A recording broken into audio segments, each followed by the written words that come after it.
বিসমিল্লাহির রহমানির রহিম। দয়াময় পরম দয়ালু আল্লাহর নামে। আলহামদুলিল্লাহি রাব্বিল আলামিন। সকল প্রশংসা জগৎ সমূহের প্রতিপালক আল্লাহরই। আর রহমানির রহিম। যিনি দয়াময় পরম দয়ালু। মালিক ইয়াউমিদ্দিন। কর্মফল দিবসের মালিক। ইয়্যাকা না'বুদু ওয়া ইয়্যাকা নাস্তাঈন। আমরা শুধু তোমারই ইবাদত করি, শুধু তোমারই সাহায্য প্রার্থনা করি।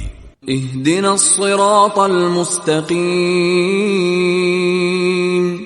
আমাদেরকে সরল পথ প্রদর্শন করো। সিরাতাল্লাযীনা আন'আমতা আলাইহিম গায়রিল মাগদুবি আলাইহিম ওয়ালাদ-দাল্লিন। তাহাদের পথ যাহাদেরকে তুমি অনুগ্রহ দান করিয়াছ, তাহাদের পথ নহে যাহারা ক্রোধ নিপতিত ও পথভ্রষ্ট।